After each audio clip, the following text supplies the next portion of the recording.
Hello प्यारे बच्चों। Discuss करने वाले हैं 25 जनवरी के इवनिंग शिफ्ट के फिजिक्स के मेमोरी बेस्ड क्वेश्चंस को। स्टार्ट करते हैं क्वेश्चंस को। देखें। The question is from modern physics. ये क्वेश्चन जो है मॉडर्न फिजिक्स का क्वेश्चन है। देखें, रीड करते हैं क्वेश्चन को। हमें एक डायग्राम दे रखा है। Diagram shown represent the different transition of electron A B C D. ये जो ए बी सी डी जो है ये रिप्रेजेंट कर रहे हैं डिफरेंट ट्रांजिशन ऑफ इलेक्ट्रॉन को। इस डायग्राम में बता रखा है कि इलेक्ट्रॉन जब क्या करेगा, इंफिनिटी से किसी पर्टिकुलर एनर्जी लेवल पर ट्रांजिशन करेगा तो कितनी एनर्जी एमिट होगी, ये हमें डायग्राम में शो कर रखा है। हमसे क्या पूछा गया है, among the shown transitions which transition will generate a photon of wavelength इतना। जैसा कि हम लोग जानते हैं कि इलेक्ट्रॉन जब हाई एनर्जी लेवल से लोअर एनर्जी लेवल पे जाएगा तो एनर्जी एमिट करेगा। फोटोन एक पर्टिकुलर वेवलेंथ का, एक पर्टिकुलर फ्रीक्वेंसी का फोटोन एमिट करेगा। ठीक है। तो वो वेवलेंथ हमें दे रखी है कि वेवलेंथ, अगर इतनी वेवलेंथ का फोटोन एमिट हुआ है तो कौन सा वाला ट्रांजिशन हुआ होगा, ये हमसे पूछा गया। ठीक है।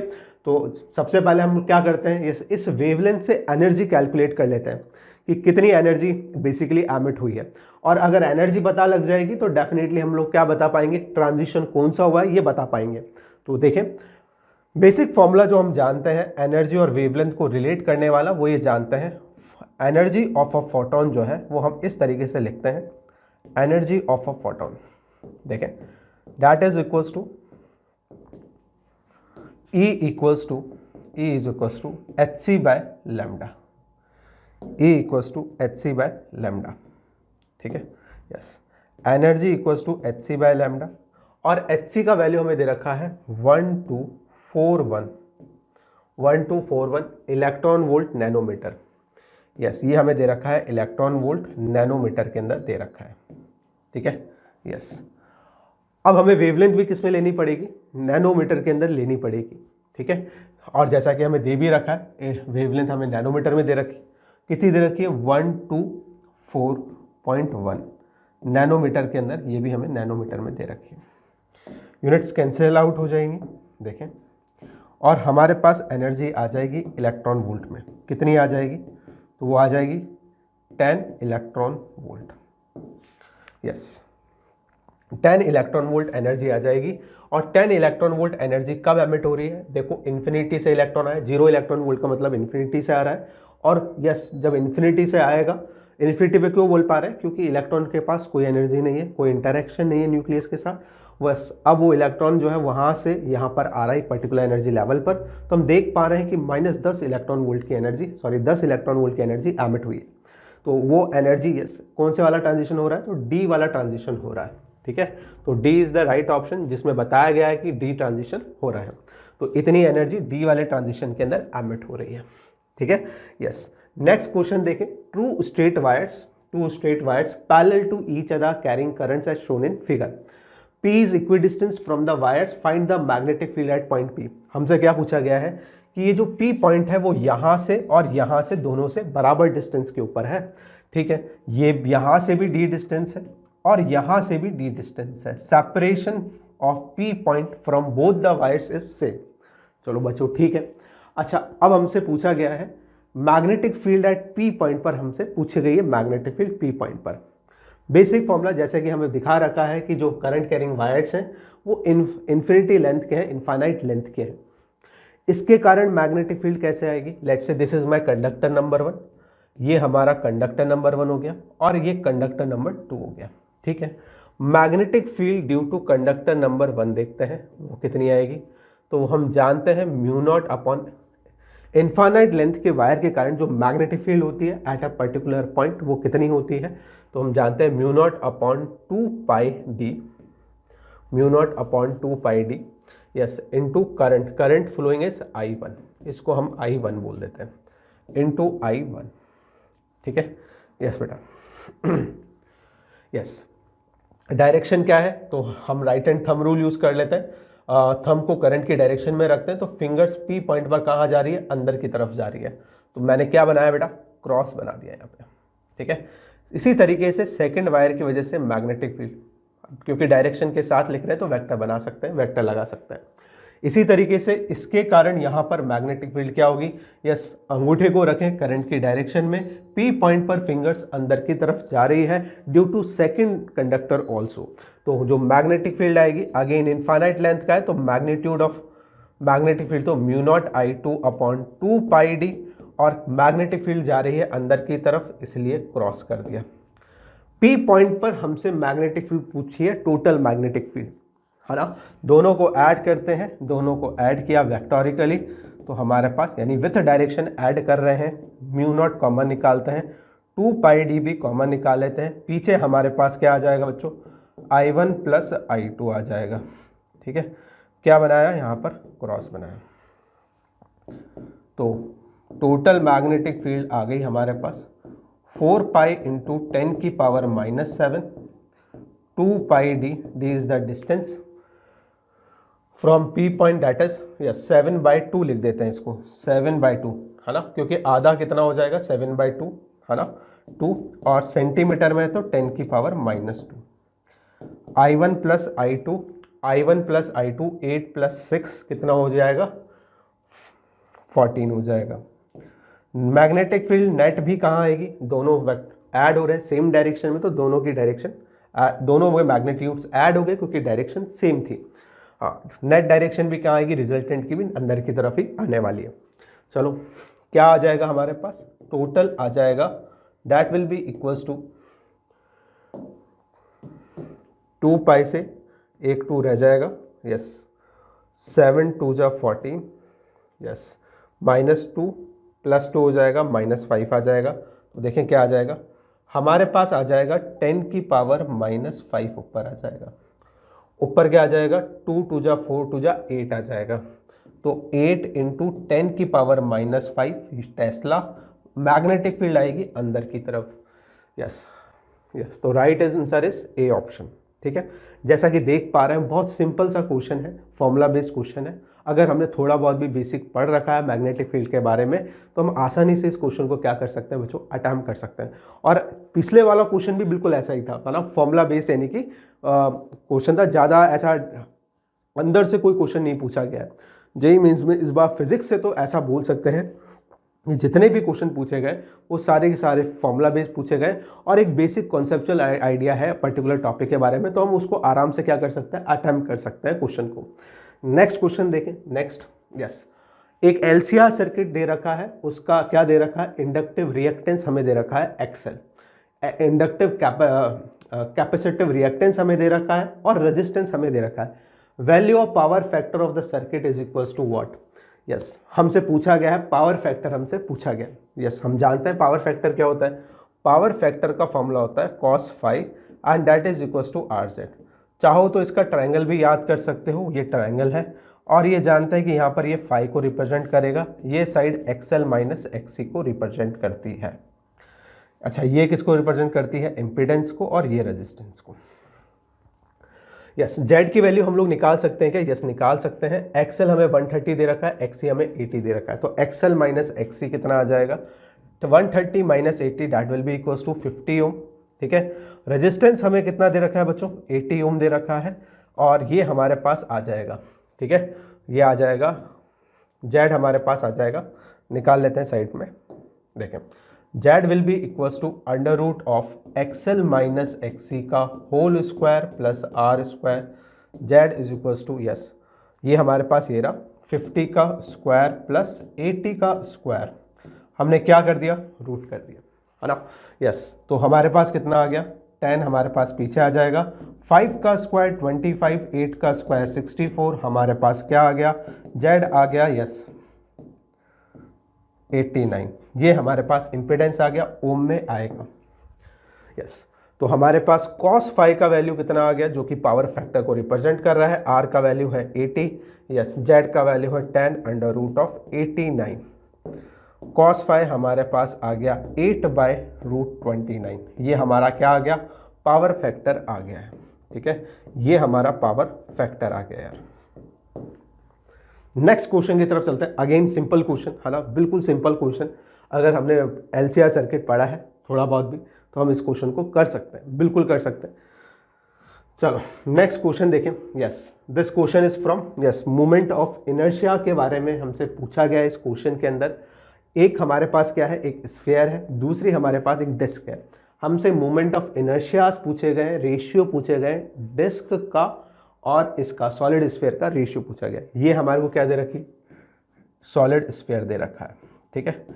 और ये हमें क्या दे रखा है, ये हमें दे रखा है डिस्क दे रखी है, ठीक है। मासेज हमें दे रखे हैं, इसका मास हमें दे रखा है, सॉलिड स्फीयर का मास है, सॉलिड स्फीयर का मास है 5 kg, डिस्क का मास है, डिस्क का मास है 4 kg, ठीक है बच्चों।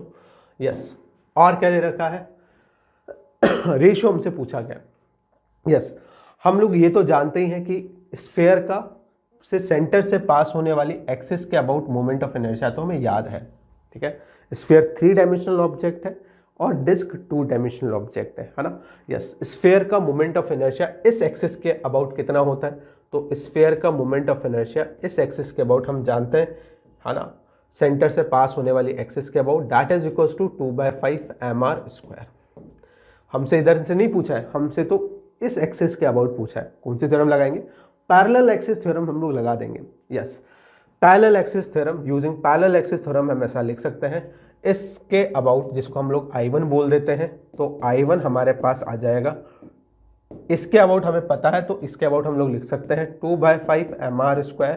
यस, लेट से सेपरेशन है, सेपरेशन है, रेडियस हम r ले लेते हैं, दिखा रखा है कि r है, इसकी भी r है, रेडियस सेम है, तो mr मोमेंट ऑफ इनर्शिया इस एक्सिस के about plus parallel axis theorem use करी plus md², d is the distance between the both the axis, कितनी है, r है, तो हम ऐड करते हैं mr²। कितना आ गया हमारे पास, ये आ जाएगा, यस 7/5 mr²। मास हम लोग लिख देते हैं 7/5, मास है हमारे पास, यस मास है हमारे पास 5 × r², कितना हो गया, 7r² हो गया। ये हमारी फर्स्ट इक्वेशन। सेकंड इक्वेशन लिखें, सेकंड इक्वेशन देखें, डिस्क के लिए देखें, तो डिस्क में क्या करते हैं, हमें इस एक्सिस के अबाउट पता है, ठीक है, पता है क्या, है ना। हम ये तो पढ़े होंगे कि सर डिस्क पर प्लेन कंटेनिंग द डिस्क, उसके परपेंडिकुलर जो एक्सिस होती है, जो सेंटर से पास होती है, मान लो कि ये मेरी डिस्क है और उसके परपेंडिकुलर पासिंग थ्रू सेंटर जो एक्सिस होती है, उसके अबाउट जो मोमेंट ऑफ इनर्शिया होता है वो हम अच्छे से जानते हैं, वो कितना होता है, वो होता है mr²/2 होता है। लेकिन इस बार ऐसे नहीं है, इस बार डिस्क ऐसे है, let's say this is disc, और इस बार यहाँ से ऐसे हमारे क्या है, इस एक्सिस के अबाउट पूछा गया है ना।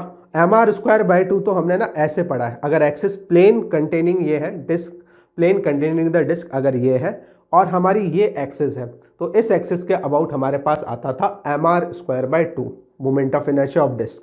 इस बार हमें क्या करना है, पहले इसके अबाउट निकालना है, ऐसे इस एक्सिस के about, plane containing the disc passing through the centre हमें निकालना पड़ेगा पहले, तभी हम लोग यहाँ से यहाँ पर शिफ्ट कर पाएंगे पैरेलल एक्सिस थ्योरम यूज करके, ठीक है। यस, तो हम लोग क्या कर सकते हैं, परपेंडिकुलर एक्सिस थ्योरम से हम निकाल सकते हैं इस एक्सिस के अबाउट और इस एक्सिस के अबाउट बराबर रहेंगे, और परपेंडिकुलर एक्सिस थ्योरम से यूजली हम लोग निकाल सकते हैं। देखो वैसे तुम्हें याद होगा यार, ये सब चीज़ें तो हम लेक्चर्स में पढ़ते भी हैं और हमें याद भी होनी चाहिए। Let's say this is x, this is y, तो ये वाली क्या हो जाएगी, z एक्सिस हो जाएगी, है ना। यस, x और y तो क्या है, सेम प्लेन के अंदर है, प्लेन कंटेनिंग डिस्क के अंदर है। आई जेड क्या है, यस परपेंडिकुलर, ये वाली हमारी आई जेड हो गई, यानी मोमेंट ऑफ इनर्शिया इस एक्सिस के अबाउट जानते हैं, और मैं ऐसा लिख सकता हूं using perpendicular axis theorem, perpendicular axis theorem. Yes, इस एक्सिस के अबाउट और इस एक्सिस के about distribution of mass same है, तो मोमेंट ऑफ इनर्शिया भी सेम आएगा, ठीक है। यस, इस एक्सिस के अबाउट और इस एक्सिस के about distribution of mass same दिख रहा है, इसलिए moment of inertia about Ix is equals to Iy लिख सकते हैं। हमसे पूछा किसके अबाउट है, हमसे अब पहले तो हमें एक एक्सिस के अबाउट आना चाहिए, हमें याद किसके अबाउट है, जेड के अबाउट, जेड के अबाउट यानी कि इस एक्सिस के about, perpendicular to the plane containing the disc, है ना, और इस एक्सिस के अबाउट पता है हमें, है ना। कितना पढ़ा है, हमने पढ़ा है सर mr²/2। हमें चाहिए किसके अबाउट, Ix के अबाउट, इस एक्स एक्सिस के अबाउट चाहिए, ठीक है। ये एक्सिस कहाँ से पास हो रही है, ये प्लेन कंटेनिंग द डिस्क में है, सेंटर से पास हो रही है, निकाल लेते हैं। देखो I Z is equals to using perpendicular axis theorem ऐसा लिख देता हूँ, I Z is equals to क्या आ गया 2IX आ गया, ठीक है। Yes I Z is equals to 2, I Z की वैल्यू हम पुट कर देते हैं mr²/2 और ये 2 इधर आ जाएगा तो IX इसके अबाउट आ गया है, ठीक है। यस ये मैंने यूज़ किया है इसके अंदर, IX आ गया हमारे पास mr²/4 आ गया, ठीक है। यस mr²/4 आ गया। मैं यहाँ से इसके पैरेलल एक्सिस के अबाउट मेरे पास क्या आ गया, मोमेंट ऑफ इनर्शिया आ गया, तो इसके अबाउट मैं निकाल सकता हूँ, निकाल लें, देखें कितना आ जाएगा। तो that will be equals to, इस एक्सिस को हम लोग, इस एक्सिस का अबाउट जो मोमेंट ऑफ इनर्शिया आएगा उसको हम लोग I2 बोल देते हैं, ठीक है। तो I2 will be equals to IX plus mr², parallel axis theorem use करें। IX कितना है mr²/4 प्लस क्या कर दिया mr² कर दिया, कितना आ जाएगा, तो I2 इक्वल्स टू 5mr²/4 आ गया। ये सेकंड एक्सिस होगी, सेकंड पॉइंट। फर्स्ट और सेकंड को डिवाइड करते हैं, मासेस को रख देते हैं, मास की वैल्यू हमारे पास 4 है इस बार, है ना, तो 5r² आ जाएगा हमारे पास, ठीक है।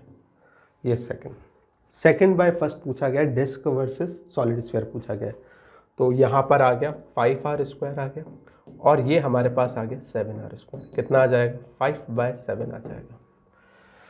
Yes C is the right answer, C is the right answer, ठीक है। यस नेक्स्ट क्वेश्चन पे चले, नेक्स्ट क्वेश्चन देखें हमारे पास, 2 projectiles thrown at an angle of projection alpha and beta with the horizontal. 2 projectiles है और किस हॉरिजॉन्टल के साथ कितना एंगल बना रहे हैं, अल्फा एंड बीटा बना रहे हैं। अल्फा प्लस बीटा कितना है 90 डिग्री है।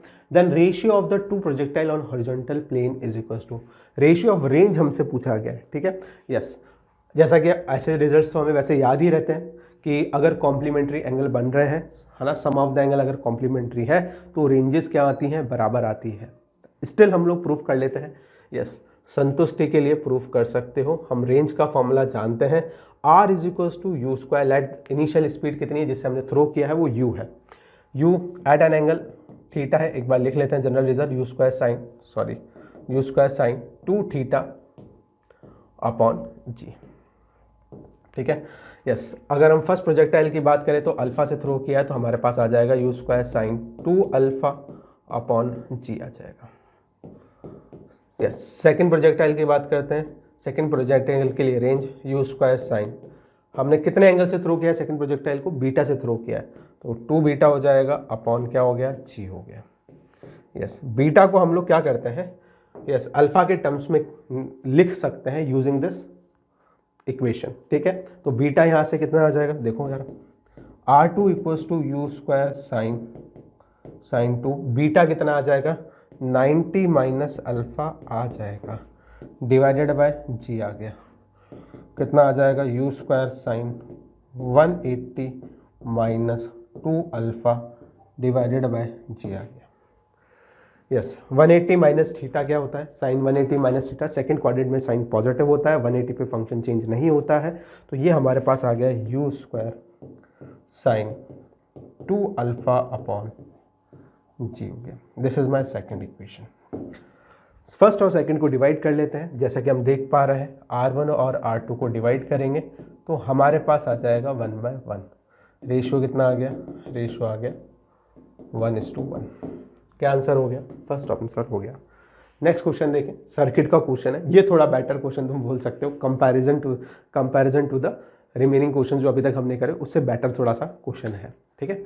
यस देखें हमसे पूछा गया in the circuit shown the current through the 4 ohm resistor connected across A and B is 1/n amperes, find n।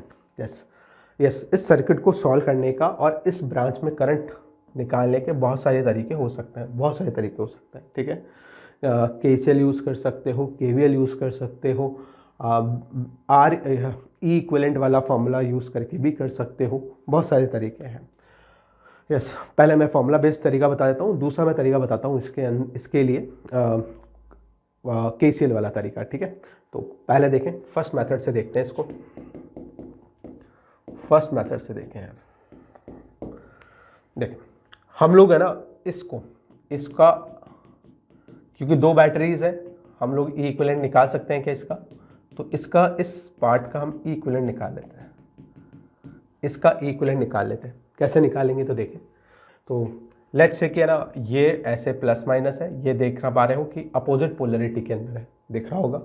तो ई इक्विवेलेंट कैसे लिखेंगे, तो E equivalent is equals to E1/R1 plus E2/R2, यही तो पढ़े होंगे, ठीक है, yes, divided by 1/R1 plus 1/R2, yes. तो E equivalent is equals to, yes, कितना आ जाएगा, E1 कितना है, यस देखें, let's say this is E1 है, हम लोग क्या करते हैं इसको -5 लेते हैं, डिवाइडेड बाय रेजिस्टेंस कितना है R1, ये है हमारे लिए 3। इस पोलरिटी को इसका फर्स्ट टर्मिनल कैसा है, पॉजिटिव है ना, ये प्लस का 8 हो गया, डिवाइडेड बाय रेजिस्टेंस 4 हो गया, 1/3 प्लस 1/4 हो गया। सिंप्लीफाई कर लेते हैं इसको एक बार, तो E equivalent is equals to 5 4 20 plus 8 3 24 हो गया, है ना, और नीचे आ जाएगा 7। हमारे पास कितना आ जाएगा, हमारे पास ई इक्विवेलेंट आ गया 4/7 आ गया, ठीक है। इन दोनों बैटरीज को हटाकर हम एक सिंगल बैटरी लगा सकते हैं and that will be equals to 4/7, और वो भी उतना ही करंट ड्रॉ करेगी जितना कि मिलकर ये दोनों कर रही है। चलो आर इक्विवेलेंट की बात कर लेते हैं।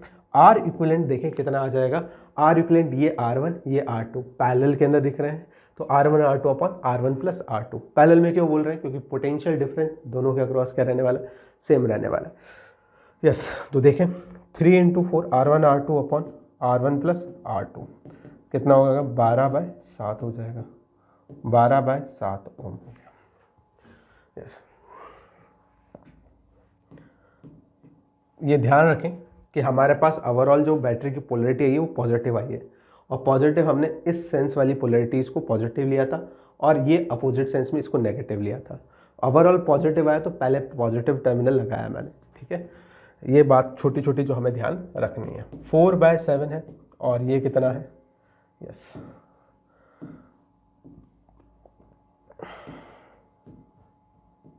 यस, ये कितना हो जाएगा 12/7, ये कितना है 4/7, और आर इक्विवेलेंट सॉरी ये हमारे पास आ गया, ये 4 ओम है और ये हमारे पास है, इसका इक्विवेलेंट आया 12/7, ये हमारे पास 12/7, यस। करंट निकाल लेते हैं इसके अंदर। करंट कैसे निकालेंगे, देखें हमें करंट निकालनी है इसके अंदर, तो करंट निकालेंगे E equivalent I equals to E equivalent divided by R plus R equivalent, इसको स्मॉल आर बोल देते हैं। कितना आ जाएगा 4/7, और दोनों को ऐड कर लो तो 12/7 प्लस 4, तो ये कितना हो गया 4/7, 40/7, 1/10 एम्पियर आ गया। तो n की वैल्यू से कंपेयर कर सकते हैं और n की वैल्यू आ जाएगी 10, ठीक है, यस। एक तो ये तरीका हो गया। दूसरा तरीका क्या है, KCL यूज़ करके भी हम लोग इस सवाल को कर सकते हैं, ठीक है, यस। KCL वाला तरीका तो मैंने लाइव सेशन में मैंने सॉल्व किया था, है ना, 25 जनवरी के, उसमें तुम देख लेना, उसमें मैंने सॉल्व किया, मैंने दोनों ही मेथड बताया तुम्हें, ठीक है, यस। नेक्स्ट क्वेश्चन पे चले।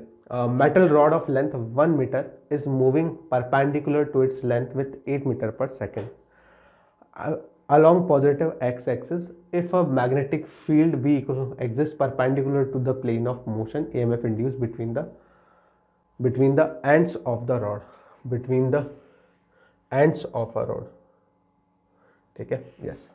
ये 2 कैंसिल आउट कर देना, नहीं है। देखो हमें क्या दे रखा है, एक रॉड दे रखी है, इस तरीके से एक रॉड दे रखी है, ले लेते हैं एक रॉड, यस। लेट्स से ये हमें रॉड दे रखी है ना, और रॉड क्या मूव कर रही है, अलोंग एक्स एक्सिस मूव कर रही है। ये हमारी एक्स एक्सिस मान लेते हैं, ये जो एक्सिस है ये एक्स एक्सिस, ये हम वाई एक्सिस मान लेते हैं, और ये हम जेड एक्सिस मान लेते हैं, out of the plane. Magnetic field 2 tesla axis perpendicular to the plane of motion, ठीक है ना। तो हमें क्या कर रखा है, 2 मीटर पर सेकेंड से ये लेट से मूव कर रही है, ठीक है। लेट से दिस इज एंड ए और this is end B. Length हमें दे रखी है रॉड की, एंड कितना दे रखा है length, length is length L ले लेते हैं, लेंथ एल दे रखी है हमें, है ना। मान लेते हैं कि लेंथ दे रखी है, लेंथ 1 मीटर दे रखी है, लेंथ 1 मीटर दे रखी है। Yes, magnetic field perpendicular to the plane हमें दे रखी है, बोल रखा है कि perpendicular to its length with 8 metre per second, और magnetic field exist perpendicular to the plane of motion. इस प्लेन में मोशन हो रहा है तो इसके परपेंडिकुलर डायरेक्शन में क्या हो रहा है। यस, अब हमें पता नहीं है कि मैग्नेटिक फील्ड अंदर है कि बाहर है ना। जैसा बच्चों ने बताया उस हिसाब से तो क्वेश्चन यही था। लेट्स से कि मैग्नेटिक फील्ड अंदर की तरफ ले लेते हैं, है ना, तो ताकि मैं तुम्हें पोलैरिटी का भी थोड़ा बता सकूं। यस, ले लेते हैं। यस यस, हमसे पूछा गया ईएमएफ इंड्यूस, तो EMF induce is equals to EMF induce E equals to BLV, हम फॉर्मूला जानते हैं, ठीक है। मैग्नेटिक फील्ड है 2 टेस्ला, लेंथ है कितनी है, लेंथ हमारे पास 1 मीटर, स्पीड है 8 मीटर पर सेकेंड, कितना आ गया 16, हमारे पास आ गया 16 वोल्ट, ठीक है। यस, बहुत बेसिक सा क्वेश्चन, बहुत बेसिक सा क्वेश्चन जो हमसे पूछा गया, बिल्कुल डायरेक्ट फॉर्मूला बेस्ड। चाहे तो इसकी पोलैरिटी फाइंड आउट कर सकते हैं, अगर मैग्नेटिक फील्ड ऐसे थी तो उस केस में हम लोग पोलैरिटी भी निकाल सकते हैं। यस, देखें क्वेश्चन में नहीं पूछा गया था लेकिन हम निकाल सकते हैं इसकी पोलैरिटी। कैसे निकालेंगे, यस V क्रॉस B करते हैं। यस, वेलोसिटी ये रही, है ना, और मैग्नेटिक फील्ड है अंदर की तरफ, तो पॉजिटिव चार्ज पार्टिकल्स पे फोर्स ऐसे लगेगा तो नेगेटिव पे ऐसे लगेगा। V क्रॉस B करना है बेटा, तो पॉजिटिव पे ऊपर, तो यहाँ पर पॉजिटिव, यहाँ पर नेगेटिव। अब रॉड के अंदर पॉजिटिव चार्जेस तो मूव कर नहीं सकते, कौन मूव करेगा, इलेक्ट्रॉन्स मूव करेंगे। इलेक्ट्रॉन्स फोर्स कहाँ एक्सपेंड करेंगे, नीचे की तरफ, तो ऊपर वाले इलेक्ट्रॉन्स भी नीचे आकर इकट्ठे हो जाएंगे, नेगेटिव टर्मिनल, ये पॉजिटिव टर्मिनल। यस, ठीक है, यहाँ पर डेफिशिएंसी ऑफ इलेक्ट्रॉन हो जाएगी जिसकी वजह से यहाँ पर पॉजिटिव आ जाएगा। चलते हैं आगे, नेक्स्ट क्वेश्चन देखें। नेक्स्ट क्वेश्चन देखो, नेक्स्ट क्वेश्चन देखें, हमें क्या कर रखा है, एक लेंस दे रखा है और एक मिरर दे रखा है। इस तरह का अरेंजमेंट हमें शो कर रखा है फिगर के अंदर, और इमेज जो बन रही है वो refraction as well as reflection from mirror से बन रही है। If the focal length of lens is 10 centimetre find X. हमसे ये क्या पूछा गया, ये एक्स पूछा गया कि कितनी डिस्टेंस पर इस लेंस से ऑब्जेक्ट को रखें ताकि वहां पर इमेज बन जाए, ठीक है।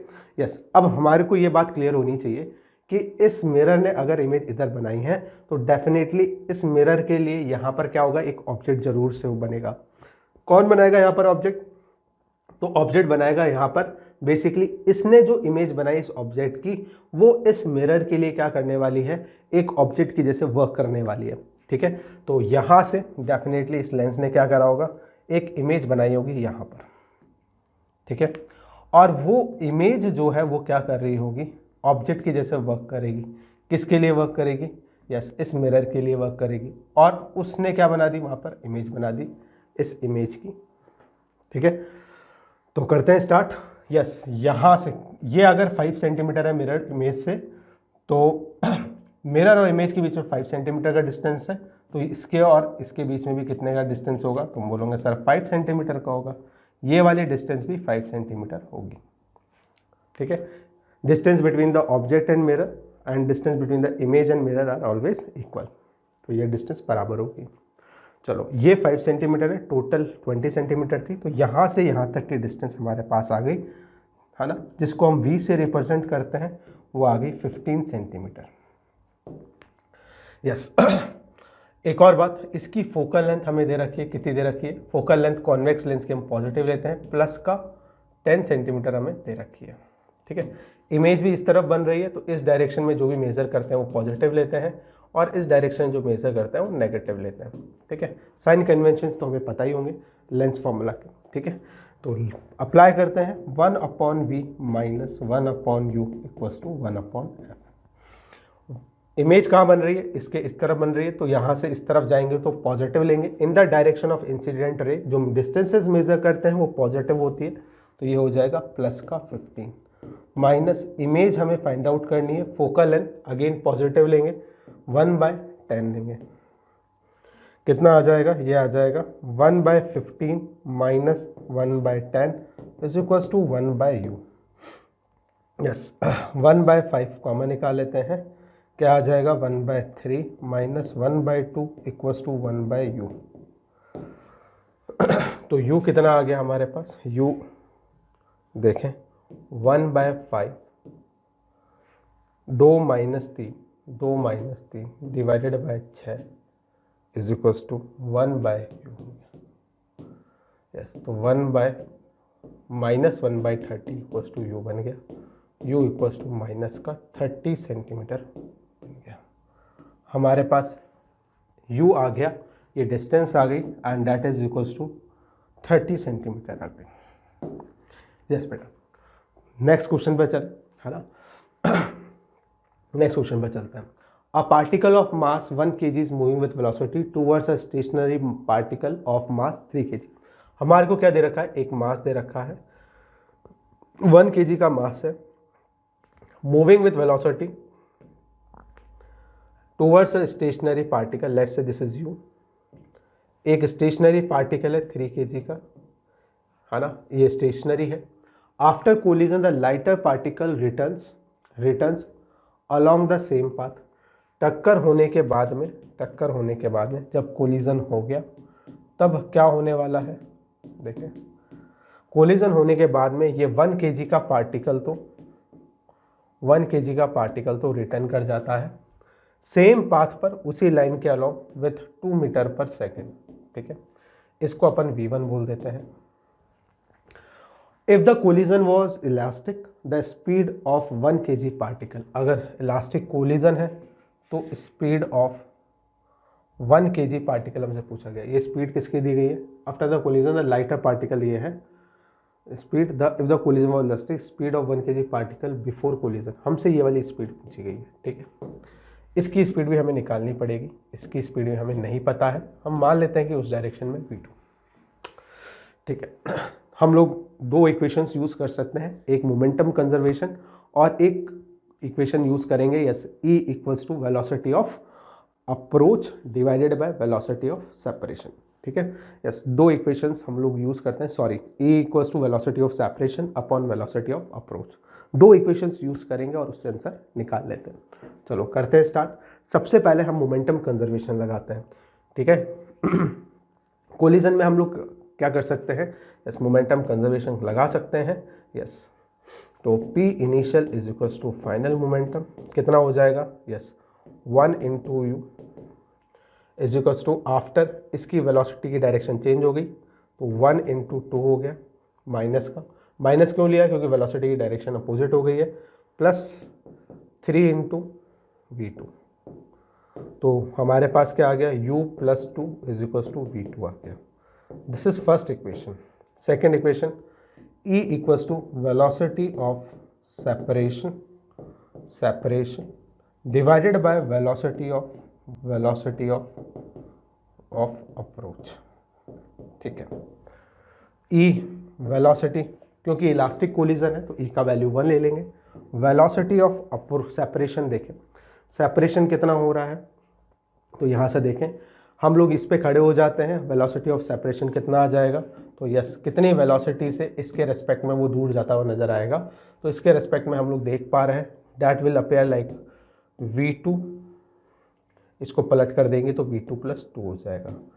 तो v2 + 2 से वो 3 kg पार्टिकल दूर जाता हुआ नजर आएगा। तो ये हमारे पास क्या आ गई, वेलोसिटी ऑफ सेपरेशन। अप्रोच देख लेते हैं, अप्रोच कितने से कर रहा है, ये तो स्टेशनरी है तो ये इसको अप्रोच कर रहा है। यस किसी एक के ऊपर खड़े हो जाओ, इसके ऊपर खड़े हो जाओगे तो ये तुम्हें कितने से नजर आएगा, इसकी खुद की तो कोई वेलोसिटी नहीं है। ठीक है, तो ये तुम्हें अप्रोच करता हुआ नजर आएगा u से। चलो u इज इक्वल्स टू हमारे पास आ गया v2 + 2। v2 की वैल्यू हम लोग पुट कर सकते हैं, v2 की वैल्यू है, यस यहाँ पर है ना हमने 3 नहीं लिखा, 3 लिख लेना, 3v2 आएगा ऊपर से। यस तो v2 की वैल्यू कितनी आ जाएगी हमारे पास, v2 की वैल्यू आ जाएगी u + 2/3 + 2। तो u 3u u + 2 +6 हो जाएगा।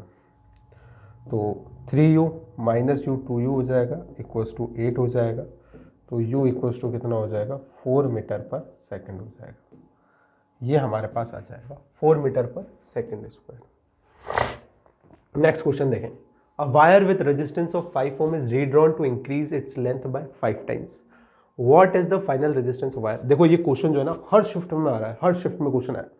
लास्ट फर्स्ट शिफ्ट के अंदर भी ऐसा क्वेश्चन आया था, सेकंड शिफ्ट में भी ऐसा क्वेश्चन आया, और अगेन मॉर्निंग में भी क्वेश्चन आया, और अगेन रिपीट हो गया क्वेश्चन। तो this is one of the most repetitive type of question in physics paper, ऐसा तुम बोल सकते हो। हर शिफ्ट में ऐसा क्वेश्चन आ रहा है ना। अगेन अप्रोच बहुत सिंपल है, फॉर्मूला भी तुम्हें बता देंगे कि लास्ट में फॉर्मूला से भी डायरेक्ट कर सकते हैं ऐसे क्वेश्चन, कोई प्रॉब्लम नहीं है। देखें इनिशियली है ना, लेट्स से कि हमारे पास एक वायर था जिसका रेजिस्टेंस R1 था, है ना, या R0 ले लो, और इसकी लेंथ कितनी थी, लेंथ थी L, ठीक है। अब वो क्या बोल रहे हैं कि इंक्रीज इट्स लेंथ 5 टाइम्स। अब स्ट्रेच करा होगा डेफिनेटली, और इंक्रीज कर कर इसकी लेंथ कितनी कर दी है 5L कर दी है। रेजिस्टेंस डेफिनेटली लेंथ चेंज हुई है तो रेजिस्टेंस भी क्या हो जाएगा, चेंज हो जाएगा। क्यों हो जाएगा, यस हम जानते हैं कि resistance proportional to length, length में चेंज आया तो यस चेंज तो आया होगा। लेट्स से कि रेजिस्टेंस हो गया R, है ना, यस लेंथ के चेंज होते ही डायमेंशन चेंज होते ही रेजिस्टेंस हमारा चेंज होता है। अब हमने नया रेजिस्टेंस मान लिया R, ठीक है, यस। लेकिन क्या चीज़ कांस्टेंट होगी यहाँ पर, हम जानते हैं कि सर वॉल्यूम में चेंज नहीं आया होगा, है ना, यस। तो हम इस तरीके से कैलकुलेट कर सकते हैं। पहले जो रेजिस्टेंस था R0 equals to row L/A था, ठीक है, यस। रेजिस्टिविटी मान लेते हैं इसकी रो है, तो स्ट्रेच करने से रेजिस्टिविटी में कोई चेंज नहीं आएगा, अभी भी रेजिस्टिविटी तो रो ही रहने वाली है। अब क्या हो जाएगा, R equals to resistivity same रहेगी, लेंथ 5 टाइम्स हो गई है। एरिया ऑफ क्रॉस सेक्शन में चेंज आएगा क्या, बिल्कुल आएगा यार। स्ट्रेच करोगे तो एरिया ऑफ क्रॉस सेक्शन पहले से कम हो जाएगा, लेंथ बढ़ गई तो एरिया ऑफ क्रॉस सेक्शन कम होने वाला है, यस। वॉल्यूम क्या रहेगा, कांस्टेंट रहेगा। Area of cross section A' मान लेते हैं। ऐसा करते हैं, वॉल्यूम को कांस्टेंट करने के लिए L से इंटू L से मल्टीप्लाई करते हैं, तो ये वॉल्यूम के टर्म्स में आ जाएगा क्योंकि वॉल्यूम हमारा कांस्टेंट है, इसलिए हम ऐसा लिख रहे हैं। अब ये कितना हो जाएगा, ये अगेन इसके लिए भी हम क्या करते हैं, वॉल्यूम को कांस्टेंट करने के लिए लेंथ से इंटू और मल्टीप्लाई। लेंथ कितनी हो गई अब की बार 5L हो गई है, तो ये कितना हो जाएगा 25 रो L square 5L into A'। ये क्या है, वॉल्यूम, ये वॉल्यूम है V, ठीक है, ये V है। ये V और ये V सेम है क्योंकि वॉल्यूम कंजर्वेशन हम लोग बोल सकते हैं कि area of cross section into length initial is equals to area of cross section into length final, ठीक है। Initial volume equals to final volume बोल सकते हैं। एरिया लेंथ, फाइनल एरिया कितना है A है, लेंथ कितनी हो गई 5 टाइम्स हो गई, इसलिए हम लोग ऐसा रिलेट कर पा रहे हैं, ठीक है। AL is equals to A' into 5L, है ना, यस। समझ में आ गई क्या, area of cross section final को A' बोल दिया, इसलिए हम इसको V बोल रहे हैं। चलो अब कंपैरिजन से निकाल सकते हैं, R का वैल्यू 25 रो L स्क्वायर अपॉन V हो गया। रो L स्क्वायर V को हम लोग R0 बोल सकते हैं, 25 R0 आ गया, यस। R0 की वैल्यू हमें कितनी दे रखी है, 5 ओम दे रखी है, तो 25 इंटू 5 कितना हो जाएगा 125 ओम हो जाएगा, ठीक है, यस। ये 125 हो गया। और 10th क्लास में एक छोटा सा फॉर्मूला तुम पढ़े होंगे, अगर तुम्हें याद हो तो इस तरीके से भी कर सकते थे, R is equals to N square times of R0, ठीक है। N बताता है, N क्या बताता है, number of times. N basically represent करता है, ऐसे लिख ले, L2 अपॉन L1 को, ठीक है, यस। इससे हम लोग डायरेक्ट निकाल सकते हैं, इफ वॉल्यूम क्या है यहाँ पर कंजर्व्ड हो तभी लगेगा ये फॉर्मूला, ध्यान रखना, ठीक है। ऐसे डायरेक्ट भी कर सकते हो। N का वैल्यू कितना आ जाएगा, पहले लेंथ L थी तो अब कितने टाइम्स बढ़ा दिए, 5 टाइम्स बढ़ा दिए, तो N का वैल्यू कितना आ गया 5 आ गया। 5 का स्क्वायर 25 इंटू इनिशियल रेजिस्टेंस 5 है, तो 25 इंटू 5 125, यहाँ से भी निकाल सकते हो। हर शिफ्ट में ये क्वेश्चन आ रहा है, ये वो सबसे इंपॉर्टेंट बात है ना, यस।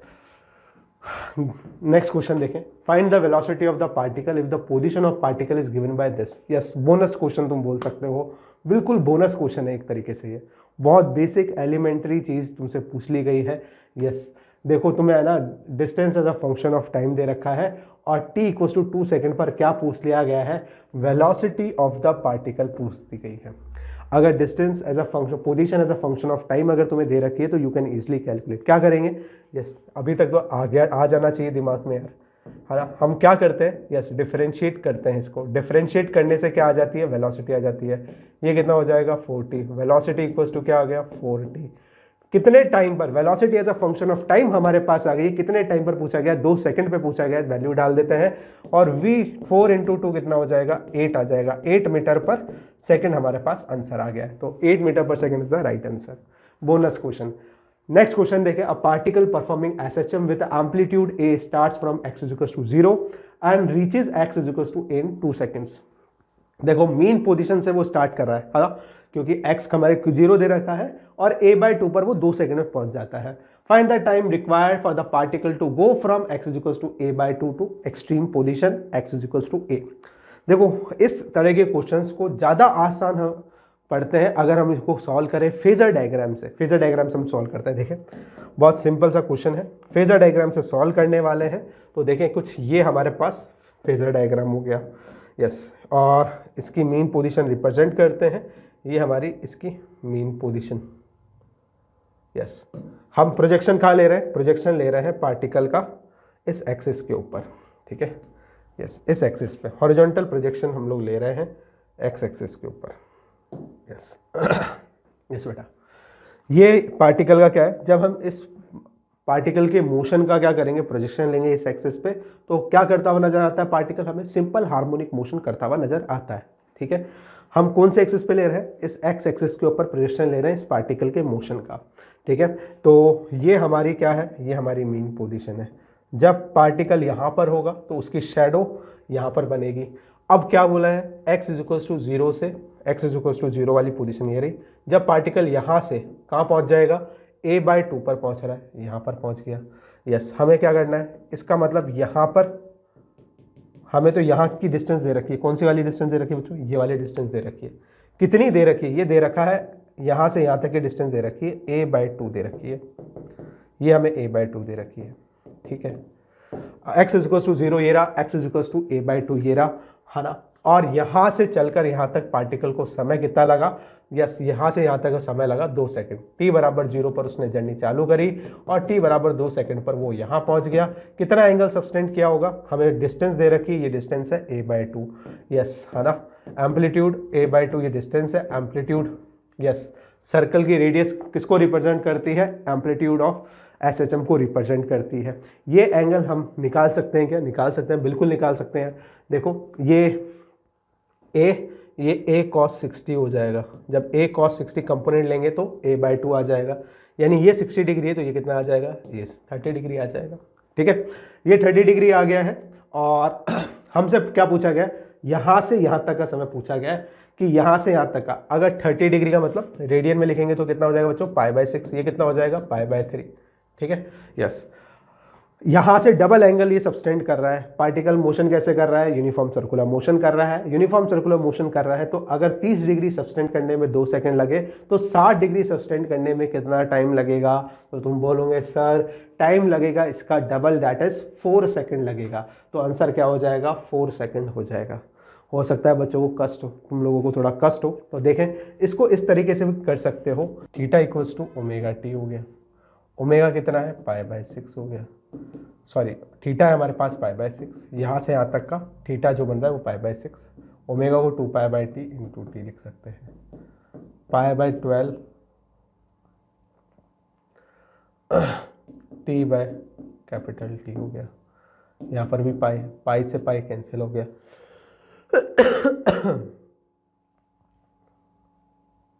कितना आ जाएगा, यस हमारे पास आ जाएगा, टी का वैल्यू भी तो हमें दे रखा है यार, टी का वैल्यू कितना दे रखा है, 2 सेकंड दे रखा है, तो टी आ जाएगा 24 सेकंड्स आ जाएगा, ठीक है। अब बात करते हैं यहाँ से यहाँ तक की, है ना। यस, यहाँ से यहाँ तक मैं theta equals to omega t again लगाऊँ, यहाँ से यहाँ तक का समय निकालना है तो एंगल कितना सब्सटेंड हुआ, यहाँ से यहाँ तक में π/3 हुआ, π/3। ओमेगा कितना है, ओमेगा हमारे पास है, ओमेगा को हम 2π/t लिख देते हैं। समय हमें निकालना है, ठीक है, यस। पहले यहाँ से यहाँ तक का समय लेट से t1 था तो इसको t1 से मार्क कर लेना। यहाँ से यहाँ तक का समय लेट से यहाँ से यहाँ तक में जो समय लग रहा है वो t2 लग रहा है, ठीक है, तो ये t2 मार्क कर लेना, ठीक है। और पाई से पाई कैंसिल आउट हो गया, ये t बाय कितना हो गया, t/6 is equal to t2 आ गया। 24 डाल दो इसके अंदर, 24/6 t2 आ जाएगा, डेट इक्वल्स टू 4 सेकेंड, ठीक है, yes. Otherwise I would say कि है ना, इसको डायरेक्टली कर लो, 30 डिग्री है, 30 का डबल यहाँ पे हो रहा है, तो यहाँ से यहाँ तक चलने में जो समय लगा वो 4 सेकंड का लगा, है ना।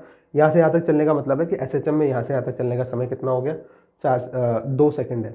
तो यहाँ से यहाँ तक में कितना हो जाएगा, यानी यहाँ से यहाँ तक पहुँचने में कितना समय लगेगा, तो तुम बोलोगे सर क्योंकि पार्टिकल इसके ऊपर यूनिफॉर्म सर्कुलर मोशन कर रहा है, तो अगर यहाँ पे 2 सेकंड लगा तो यहाँ से यहाँ तक पहुँचने में डबल लगेगा, क्योंकि एंगल डबल हो गया, एंगल डबल हो गया तो ये 4 सेकंड हो जाएगा, ठीक है, ऐसा कर लो ओवरली। अदरवाइज किसी को कष्ट हो रहा हो तो ये theta equals to omega t1 omega, इस तरीके से 2 इक्वेशन बना लेना, आंसर आ जाएगा तुम्हारा, ठीक है, यस, ऐसा बना लेना। This is first equation, this is second equation, ऐसे भी कर सकते हो। नेक्स्ट क्वेश्चन देखिए, यस, ये थोड़ा ठीक क्वेश्चन तुम बोल सकते हो, है ना, in comparison to the other question. पिछले वाला भी सही क्वेश्चन था, ठीक क्वेश्चन था थोड़ा ना। चलो आ जाओ।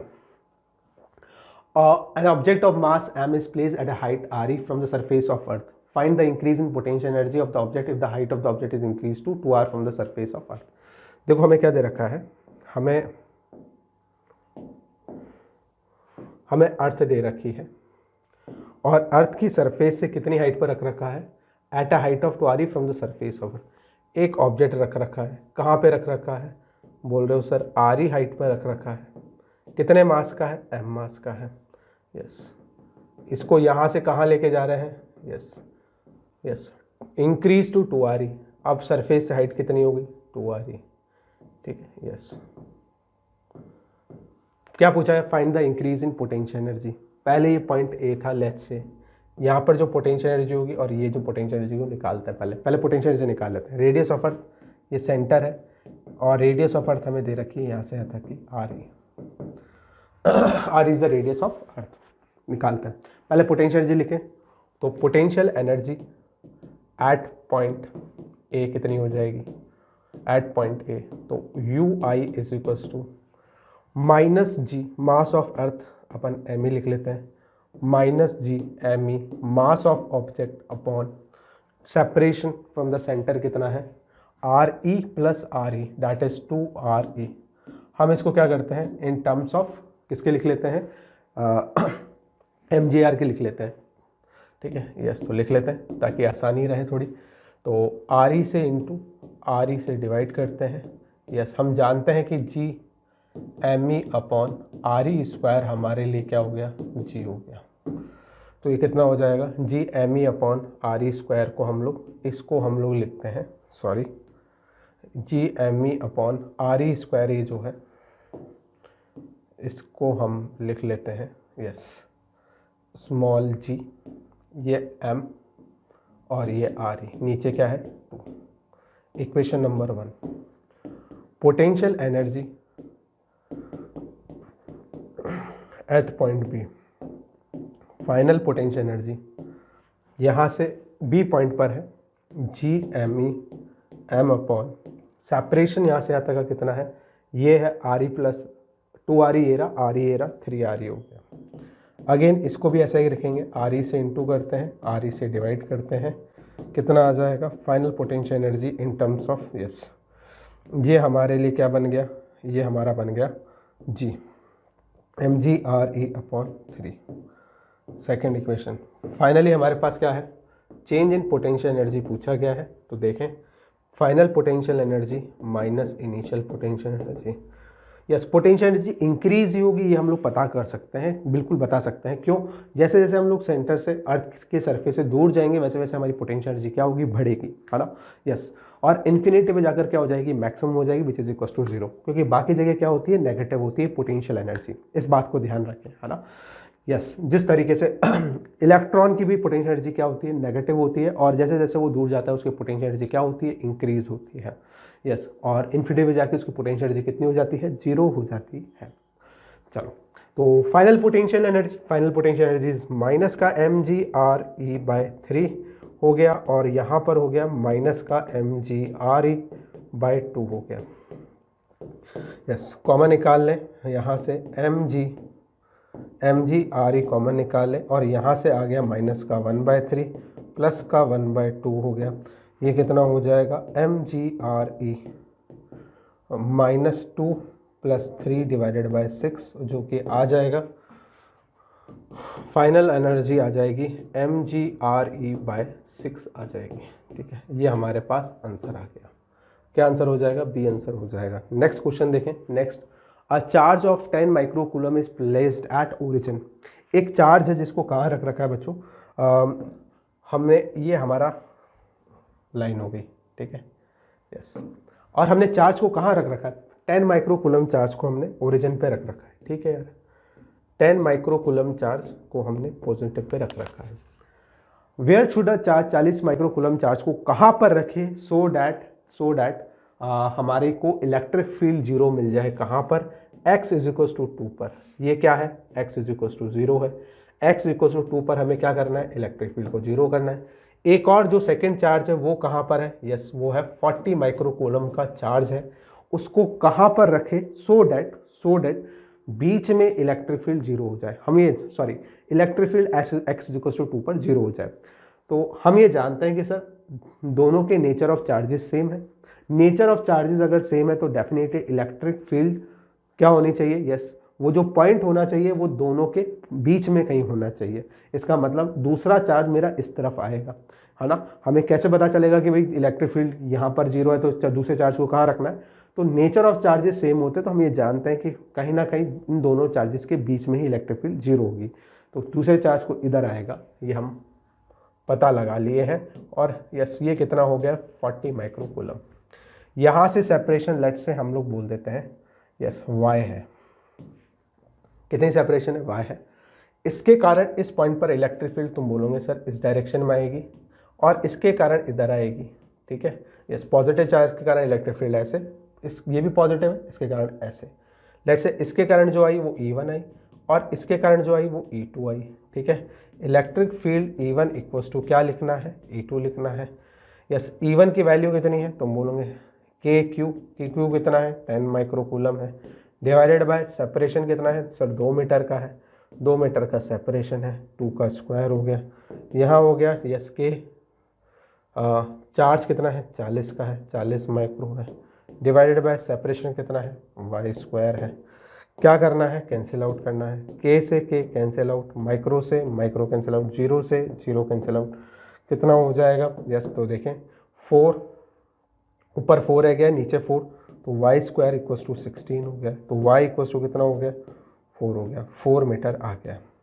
देखो 4 मीटर यहाँ से डिस्टेंस आई है y की, तो x की टर्म्स में पूछा गया है, कोऑर्डिनेट के टर्म्स में पूछा गया है, तो यहाँ से डिस्टेंस कितनी हो जाएगी, 4 + 2 6 मीटर हो जाएगी। तो यस नेक्स्ट क्वेश्चन देखें, what will be the molar specific heat capacity of an isochoric process of a diatomic gas if it has additional vibrational mode. हमें क्या दे रखा है बेटा, हमें दे रखा है कि एक डायटोमिक गैस है और प्रोसेस कैसा, आइसोकोरिक है, और उसके पास एक वाइब्रेशनल मोड के वजह से भी डिग्री ऑफ फ्रीडम है। ठीक है, हम लोग ये जानते हैं कि ट्रांसलेटरी मोशन के कारण जो डिग्री ऑफ फ्रीडम आता है ना, वो आता है 3। ठीक है, 3 तो ट्रांसलेटरी के कारण आ गया, और 2 किसकी वजह से आएगा, यस 2 आएगा उसके पास यस रोटेशनल मोशन के कारण 2 डिग्री ऑफ फ्रीडम। अब साथ के साथ उसने ये भी बोला है, हम बात कर रहे हैं डायटोमिक गैस की, ध्यान रखना हम बात कर रहे हैं डायटोमिक गैस की, यस। और 2 उसने बताया कि वाइब्रेशनल मोड के कारण भी एनर्जी है, और वाइब्रेशनल मोड के कारण भी 2, बेसिकली हमारे पास कितने डिग्री ऑफ फ्रीडम आ जाएगी, 2 आ जाएगी। तो टोटल डिग्री ऑफ फ्रीडम कितनी आ जाएगी, टोटल डिग्री ऑफ फ्रीडम हमारे पास आ गई 3 ट्रांसलेटरी के कारण आई, 2 रोटेशनल के कारण आई डिग्री ऑफ फ्रीडम, और 2 ही वाइब्रेशनल के कारण भी आएगी, है ना। यस, तो टोटल कितना हो गया, 7 डिग्री ऑफ फ्रीडम आ गई ऑफ अ डायटोमिक गैस। आप समझे। अब हमसे पूछा गया आइसोकोरिक प्रोसेस के लिए मोलर स्पेसिफिक कैपेसिटी। ठीक है। आइसोकोरिक प्रोसेस का मतलब वो CV पूछना चाह रहा है, एट कांस्टेंट वॉल्यूम वो पूछना चाह रहा है तुमसे। तो CV इक्वल्स का फॉर्मूला हम जानते हैं, degree of freedom into gas constant divided by 2। ठीक है, ये कितना है 7R/2 हमारे पास आ जाएगा। तो CV का वैल्यू हमारे पास आ गया 7R/2 आ गया। क्या आंसर हो जाएगा? यस, C हो जाएगा। नेक्स्ट क्वेश्चन देखें यार, a block is placed on a rough incline plane. एक ब्लॉक है जिसको हमने रख रखा है on a rough incline plane, है ना। कोफिशिएंट ऑफ फ्रिक्शन भी हमें दे रखा होगा, yes. On rough incline plane at an angle 45 degree, minimum force required to push the block up the incline is equals to 2 times the minimum force required to slide the block down the incline plane. वो क्या बोलना चाह रहा है कि जो अब the incline plane जो फोर्स लगेगा वो क्या है, वो 2 times है, 2 times the force down the incline plane जो रिक्वायर्ड है। नीचे की तरफ मोशन कराने के लिए जो फोर्स की रिक्वायरमेंट पड़ेगी और ऊपर की तरफ जो मोशन कराने के लिए जो रिक्वायरमेंट पड़ेगी, यस, उनके बीच में रिलेशन हमें दे रखा है। बोल रखा है कि मिनिमम फोर्स हमें अगर ऊपर मोशन कराना है तो कितनी रिक्वायरमेंट पड़ेगी, हमने बोल दिया FUP, और इसके लिए हमने बोल दिया F डाउन।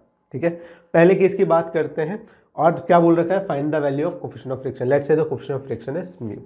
ठीक है, तो पहले हम लोग अब की बात कर लेते हैं। तो ये let's say this is a surface, और ये हमारे पास बेटा कितना दे रखा है, 45 डिग्री एंगल दे रखा है ना, यस।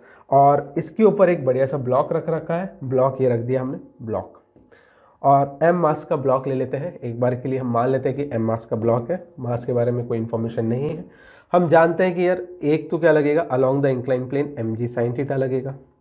ठीक है, यस। और क्या लग रहा होगा, यस, नॉर्मल लग रहा होगा इसके ऊपर perpendicular to the incline plane, और यहाँ पर लगेगा mg cos थीटा। यस, देखो अब क्या हो रहा है, अब देखो mg sin थीटा नीचे की तरफ लग रहा है। अगर ये सरफेस स्मूथ होती, उस केस के अंदर क्या बोलते तुम कि सर mg sin थीटा नीचे की तरफ लग रहा है, तो उसके अपोजिट डायरेक्शन में हम लोग अगर mg sin थीटा के बराबर फोर्स लगा देंगे तो ब्लॉक जो है वो ऊपर की तरफ मोशन में आ जाएगा। ठीक है, लेकिन सरफेस कैसी है, रफ है। कब तक ब्लॉक स्टेशनरी रहेगा, जब तक कि तुम इसके बराबर फोर्स ऊपर की तरफ नहीं लगा देते, तब तक ये ब्लॉक स्टेशनरी रहेगा। फ्रिक्शन जो है वो अपनी मैक्सिमम वैल्यू तक पहुंच चुका है, और उतने के बराबर तुम जब तक फोर्स नहीं लगा दोगे तब तक तुम्हें क्या करना पड़ेगा, तब तक ये तुम्हारा ब्लॉक जो है वो मोशन में नहीं आएगा। इसलिए मैंने फ्रिक्शन की वैल्यू क्या ली है, लिमिटिंग वैल्यू ली है, मैक्सिमम वैल्यू ऑफ फ्रिक्शन ली है। ठीक है, यस। हमें कितना फोर्स लगाना पड़ेगा, F up mg sin theta plus limiting friction की वैल्यू को हम लोग म्यू n लिख देते हैं, और n की वैल्यू हम लोग निकाल सकते हैं, that will be equals to mg sin theta plus mu n का वैल्यू mg cos थीटा। ठीक है, ये तो हमारी हो गई इक्वेशन नंबर 1। इसी तरीके से F डाउन भी निकाल सकते हैं, वो देखें वो कैसे निकालेंगे, यहाँ पे बना लेते हैं डायग्राम यार। देखें, ये हमारी सरफेस, ये हमारा हॉरिजॉन्टल सरफेस, ये हमारी 45 डिग्री एंगल, और ये हमारा क्या है बेटा, ब्लॉक है, M मास का ब्लॉक है। ठीक है, यस। अब देखें ध्यान से, नीचे की तरफ क्या लग रहा है, नीचे की तरफ लग रहा है बेटा mg sin थीटा लग रहा है, बिल्कुल ठीक है यार। अच्छा, ऊपर की तरफ क्या लगेगा, ऊपर की तरफ यस mg sin थीटा। एक बात ध्यान से समझे, अब अगर सरफेस स्मूथ होती तो उस केस के अंदर mg sin थीटा नीचे की तरफ एक्ट करता, जिसकी वजह से ब्लॉक क्या करता, नीचे की तरफ स्लाइड करता, है ना। लेकिन यहाँ पे सरफेस कैसी है, रफ है।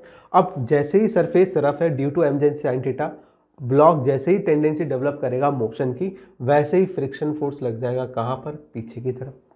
ठीक है, यस। अब डेफिनेटली एक बात तुम्हें समझनी पड़ेगी यहाँ पर कि mg sin थीटा जो है वो छोटा होगा डेफिनेटली किससे, फ्रिक्शन, लिमिटिंग फ्रिक्शन की वैल्यू से। क्यों छोटा होगा, क्योंकि वो बोल रहा है कि minimum force required to slide down the block. हमें एक फोर्स की रिक्वायरमेंट पड़ रही है तभी ये ब्लॉक नीचे आएगा। अगर ऐसा होता कि mg sin theta limiting friction से ज़्यादा होता तो बिना फोर्स के ये क्या कर जाता, स्लाइड डाउन कर जाता। ठीक है, ब्लॉक ये जो एंगल है इस तरीके से चूज किया गया है सो दैट हमें एक एक्स्ट्रा फोर्स की रिक्वायरमेंट यहाँ पे पड़ रही है to slide down this block, है ना। क्यों पड़ रही है, क्योंकि डेफिनेटली यहाँ पर लिमिटिंग फ्रिक्शन बढ़ा है mg sin थीटा से, इसलिए पड़ रही है। तो अब मिनिमम फोर्स मैं कितना लगाऊं इस ब्लॉक के ऊपर सो डैट ब्लॉक जो है वो स्लाइड डाउन करने लग जाए नीचे की तरफ। तो मैं देख सकता हूं, यहां से इक्वेशन लिख सकता हूं एफ डाउन जो आएगा, इसको एफ डाउन लिख रहे हैं, एफ डाउन मिनिमम की बात कर चल रही है, इसलिए फ्रिक्शन को मैक्सिमाइज कर दिया है, लिमिटिंग कर दिया है। इधर भी मिनिमम फोर्स की बात चल रही है, इसलिए फ्रिक्शन फोर्स को मैक्सिमाइज कर दिया है। क्योंकि मिनिमम फोर्स की बात चल रही है तो फ्रिक्शन फोर्स को हमें ओवरकम करना पड़ेगा, तभी ब्लॉक मेरे क्या आएगा, मोशन में आएगा, अदरवाइज नहीं आएगा। डाउन इज इक्वल टू, हमारे पास इक्वेशन आ जाएगी F down plus M G sine theta is equal to F L. ठीक है, yes, F down is equal to mu N का value, F L equal to mu N, और N का value मुझे दिख रहा है M G cos theta, yes, minus M G sine theta, yes, mu M G cos theta minus M G sine theta. ये मेरे पास क्या आ गया, एफ डाउन आ गया। yes, ये सेकंड इक्वेशन। हमें एक रिलेशन भी दे रखा है, ये रिलेशन दे रखा है, this is the third relation जो हमें सवाल में दे रखा है। दोनों को पुट करते हैं यहाँ पर, हमारे पास कुछ आ जाएगा M G sine theta plus mu M G cos theta बराबर 2 टाइम्स ऑफ, इसमें वैल्यूज पुट कर रहे हैं, 2 देखो वहाँ से आ गया, एफ डाउन का वैल्यू कितना आ जाएगा, इसमें पुट कर रहे हैं, एफ डाउन का वैल्यू आ जाएगा mu M G cos theta minus M G sine theta.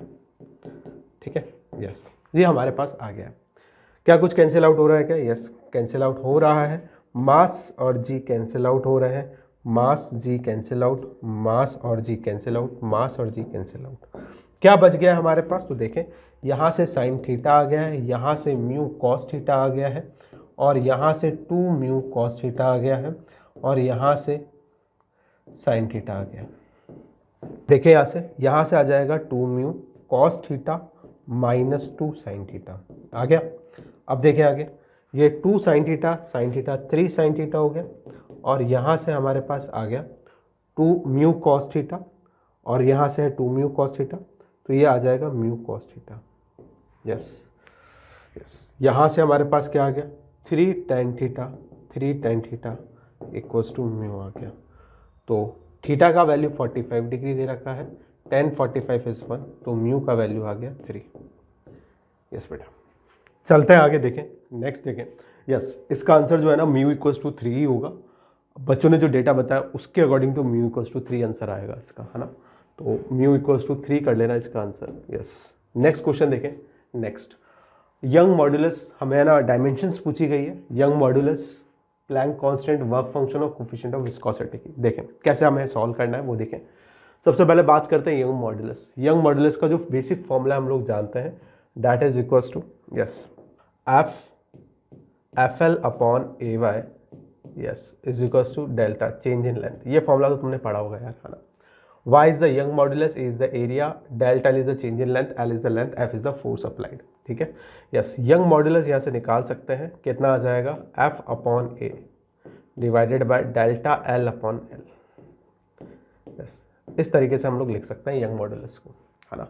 Yes, अब देखें change in length upon length की डायमेंशंस तो क्या हो जाएगी, यस, कैंसिल आउट हो जाएगी, केवल और केवल फोर्स अपॉन एरिया हमारे पास बचा। इसकी डायमेंशन देख लेते हैं, ये कितना हो जाएगा। फोर्स की यूनिट होती है, डायमेंशंस होती है m1 L1 T-2। ठीक है, यस, एरिया की क्या हो जाएगी, एरिया की L2 हो जाएगी। नीचे डायमेंशनलेस क्वांटिटी है, यस, तो ये कितना आ जाएगा, m1 L-2 + 1 that is -1 T-2। ये यंग मॉड्यूलस की डायमेंशन हो जाएगी।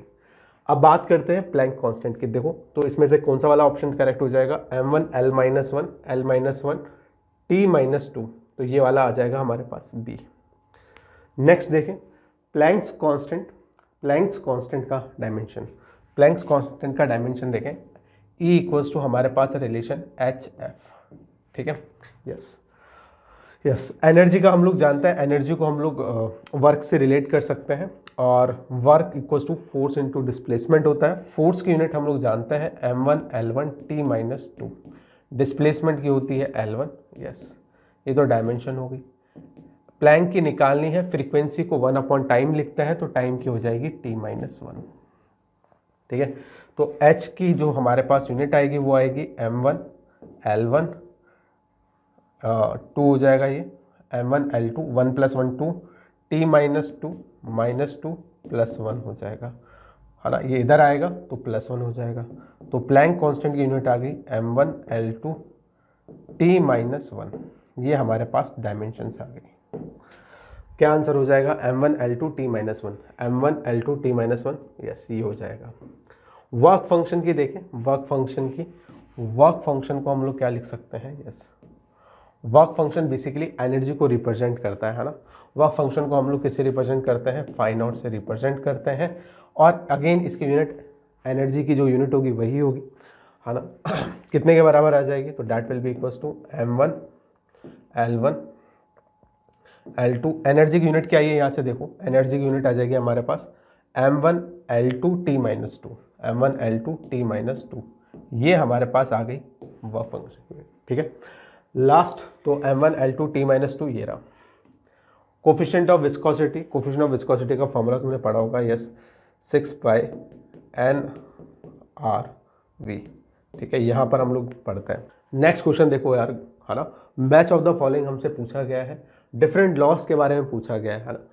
तो देखो, फर्स्ट गॉस लॉ हमसे इलेक्ट्रोस्टैटिक्स के लिए गॉस लॉ क्या होता है? हम जानते हैं कि E.ds for a closed surface, ठीक है, E.ds इज इक्वल्स टू क्या होता है? दिस 1/ε0 द चार्ज एनक्लोज होता है। इसी बात को हम लोग बोल सकते हैं टोटल इलेक्ट्रिक फ्लक्स, है ना, जो क्लोज सरफेस से साथ लिंक्ड होगा वो कितने के बराबर होगा? Q एनक्लोज्ड बाय ε0 के बराबर होगा। यही गॉस लॉ था। बेसिकली E.ds से हम लोग क्या करते हैं? फ्लक्स कैलकुलेट करते हैं फॉर और ये गोला बता रहा है कि यस, हम किसकी बात कर रहे हैं? क्लोज सरफेस की बात कर रहे हैं। बातें याद होगी, बहुत एलिमेंट्री है। इसी तरीके से हमने क्या पढ़ा था? B.ds पढ़ा था मैग्नेटोस्टैटिक्स के अंदर। ठीक है, मैग्नेटिक इफेक्ट के अंदर हमने ये पढ़ा था। और इसका हमारे पास क्या आता है रिजल्ट? यस, इसका हमारे पास आता है 0 रिजल्ट आता है। क्यों आता है 0? यस, हम जानते हैं कि number of magnetic lines of forces leaving और एंटरिंग जो है वो बराबर होती है, जिसकी वजह से net magnetic field lines enclose by the close surface हमेशा क्या होती है? 0 होती है। बाकी के दो laws, Ampere's law, yes, Ampere's law हमें याद होना चाहिए। B.dl equals to μ0 times the I enclose by the loop. ये क्या बता रहा है? ये बता रहा है क्लोज लूप बता रहा है। ये बात ध्यान रखना कि dl जो है, यहाँ पर ये लूप क्या बता रहा है? ये गोला बता रहा है क्लोज लूप को, यहाँ पर ये गोला बता रहा है क्लोज सरफेस को। ये गोला क्या बता रहा है? क्लोज सरफेस को। छोटी छोटी बातें हैं। Yes, Faraday's law of electromagnetic induction. Yes, EMF E equals to क्या बताया था फैराडे ने? E is equals to rate of change of magnetic flux हमें बताया था। Rate of change of magnetic flux, जो मैग्नीट्यूड ऑफ इंड्यूस EMF होता है वो क्या होता है? यस, इक्वल्स टू द होता है rate of change of magnetic flux. और नेगेटिव बताया था हमारे को, किसने बताया था? लेंज ने बताया था। ठीक है, तो हम अब मैच कर सकते हैं। ये हमारे पास ये हो गया। गॉस लॉ ऑफ इलेक्ट्रोस्टैटिक्स हमारे पास ये हो गया। यस, और गॉस लॉ ऑफ मैग्नेटिज्म ये हो गया, और एम्पियर सर्कुलर लॉ ये हो गया। ठीक है, यस, गॉस लॉ बेसिकली क्या बात करता है? इलेक्ट्रिक फ्लक्स की बात करता है या मैग्नेटिक फ्लक्स की बात करता है ना। Flux link with a close surface. और वो कैसे कैलकुलेट किया जाता है? इस तरीके से कैलकुलेट किया जाता है। नेक्स्ट देखें, यस, नेक्स्ट क्वेश्चन देखें। हमारे को क्या दे रखा है? एक स्टेशनरी न्यूक्लियस दे रखा है और वो ब्रेक हो गया 2 डॉटर न्यूक्लियर में, having velocities in the ratio 3:2, radius of their nuclear sizes. Stationary nucleus था और वो ब्रेक हो गया 2 पार्ट्स में। मासेस, लेट से ब्रेक होने के बाद जो मासेस मिले वो हमें मिले m1 और दूसरा मिला m2। ठीक है, यस। अब अगर इनिशियल मोमेंटम हम जानते हैं, इनिशियल मोमेंटम इसका कितना है? स्टेशनरी है तो 0 होगा, तो बाद में भी इनका नेट मोमेंटम कितना होना चाहिए? 0 होना चाहिए। यस, तो अगर इसके पास वेलोसिटी ऐसे तो दूसरे के पास अपोजिट डायरेक्शन में होनी चाहिए। यस, तो यहाँ से हम बोल सकते हैं V1 ऐसे है लेट से, तो V2 ऐसे होगा। किसी भी डायरेक्शन में मान लें, इससे कोई फर्क नहीं पड़ेगा। तो फाइनल मोमेंटम हम लोग लिख सकते हैं। फाइनल मोमेंटम हमारे पास आ जाएगा m1 V1 और इसका अपोजिट डायरेक्शन तो m2 V2। मोमेंटम कंजर्व कर लेते हैं। Initial momentum equals to final momentum कर देते हैं। इनिशियल मोमेंटम 0 है, final momentum m1v1 minus m2v2 हो गया। यस, इसको हम सिंप्लीफाई करके ऐसा लिख सकते हैं m1v1 इक्वल्स टू m2v2। ठीक है यार, यहाँ से क्या आ गया m1 अपॉन m2, ये क्या चला गया इधर चला गया v2, नीचे क्या आ गया v1 आ गया। यस, रेशियो क्या दे रखे हैं 3:2 दे रखे हैं, है ना, तो ऊपर 2 आ जाएगा, नीचे 3 आएगा, ये ध्यान से पुट करना रेशियोज। यस, v1/v2 का रेशियो में दे रखा था 3:2, तो हमारे पास मास का रेशियो आ गया m1 upon m2 equals to 2/3 आ गया। ठीक है बेटा, अब क्या करना है, यस हमें तो रेडियस के रेशियो चाहिए, पूछा गया है रेडियस के रेशियो। अच्छा, मास को रेडियस से कैसे रिलेट कर सकते हैं, हम ये जानते हैं कि न्यूक्लियस की न्यूक्लियर डेंसिटी जो है वो कांस्टेंट रहती है, किसी भी न्यूक्लियस की न्यूक्लियर डेंसिटी क्या रहती है, कांस्टेंट रहती है।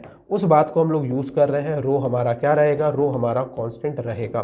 रो अगर कांस्टेंट रहेगा तो मास को डेंसिटी इनटू वॉल्यूम लिखेंगे, डेंसिटी कैंसिल आउट हो जाएगी, और v1 अपॉन क्या कर देंगे v2 कर देंगे, इज इक्वल्स टू क्या आ जाएगा 2/3 आ जाएगा।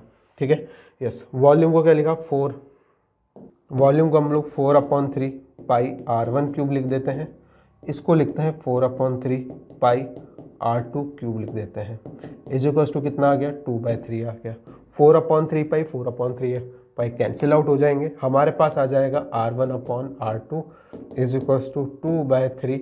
यस, ऊपर क्यूब लगा हुआ था तो यहाँ पे 1/3 आ जाएगा, ये हमारे पास आंसर आ जाएगा, that will be B answer. Next question चलते हैं, नेक्स्ट पे देखें adiabatic process, isochoric process, 4 processes हमें दे रखे हैं और पूछा गया है स्टेटमेंट के बारे में। ठीक है, तो एडियाबैटिक प्रोसेस में हम लोग ये जानते हैं, फॉर एडियाबैटिक प्रोसेस हम ये जानते हैं, एडियाबैटिक प्रोसेस के अंदर यस बेटा क्या हो जाएगा, हीट एक्सचेंज जो है वो 0 होता है, डेल्टा क्यू जो है यस वो 0 होता है। ठीक है, यस। नेक्स्ट देखें आइसोकोरिक प्रोसेस के अंदर, आइसोकोरिक में क्या होता है, आइसोकोरिक के अंदर वॉल्यूम कांस्टेंट रहता है, आइसोकोरिक प्रोसेस में वॉल्यूम कांस्टेंट रहता है, वॉल्यूम कांस्टेंट रहता है, इसका मतलब है चेंज इन वॉल्यूम कितना हो गया 0, और चेंज इन वॉल्यूम 0 हो गया, इसका मतलब है वर्क डन कितना हो गया 0।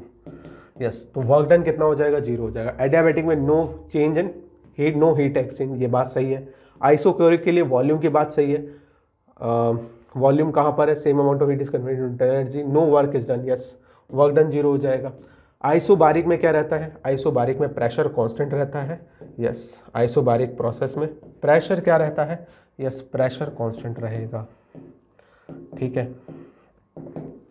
प्रेशर कांस्टेंट रहेगा, some amount of heat is given is converted into internal energy, no change in internal energy. Isothermal process की बात सही है, no change in internal energy. Isothermal process में क्या होता है, आइसोथर्मल प्रोसेस के अंदर टेम्परेचर क्या रहता है, कांस्टेंट रहता है। टेम्परेचर अगर कांस्टेंट है तो इंटरनल एनर्जी में जो चेंज आएगा वो कितना आएगा, change in internal energy yes वो 0 आएगा। ठीक है, 0 जूल आएगा। क्यों आएगा, क्योंकि जो इंटरनल एनर्जी होती है आइडियल गैस की वो क्या होती है, वो फंक्शन होती है टेम्परेचर की। ठीक है, अगर internal energy is a function of temperature then हम लोग बोल सकते हैं change in potential energy, sorry change in internal energy जो होगा वो कितना हो जाएगा, वो 0 हो जाएगा। Yes, change in internal energy कितना हो जाएगा, 0 हो जाएगा। टेम्परेचर कांस्टेंट तो इंटरनल एनर्जी भी कांस्टेंट, तो चेंज इन इंटरनल एनर्जी कितना हो गया, 0 हो गया। यस, आइसोबारिक के लिए हमारे पास ये आ जाएगा। यस, ये सॉल्यूशंस जो है बेसिकली क्या है, तुम्हें हेल्प करेंगे जिन भी बच्चों के नेक्स्ट शिफ्ट के अंदर एग्जाम्स हैं, नेक्स्ट डेट्स में आगे एग्जाम है, उन बच्चों के लिए ये सॉल्यूशंस जो है वो काफ़ी हेल्पफुल हो सकता है। क्यों हो सकते हैं, क्योंकि इसी पैटर्न के ऊपर पिछली शिफ्ट में भी क्वेश्चन पूछे गए हैं और कुछ क्वेश्चंस तो रिपीट भी हो रहे हैं, जस्ट वैल्यूज जो है वो चेंज की गई है ना। तो इन क्वेश्चंस के थ्रू हम लोग ये आइडिया लगा सकते हैं आराम से कि किस टाइप का पेपर आ रहा है और किस तरह के लेवल्स के क्वेश्चंस पूछे जा रहे हैं फिजिक्स के अंदर। यस, तो हम देख पा रहे हैं कि ये फॉर्मूला बेस्ड क्वेश्चंस है, बेसिक क्वेश्चंस पूछे गए, बेसिक टर्मिनोलॉजीज पे क्वेश्चन पूछे गए, मैच ऑफ द क्वेश्चंस भी पूछे जा रहे हैं। ठीक है, yes, thank you very much बच्चों and have a nice day.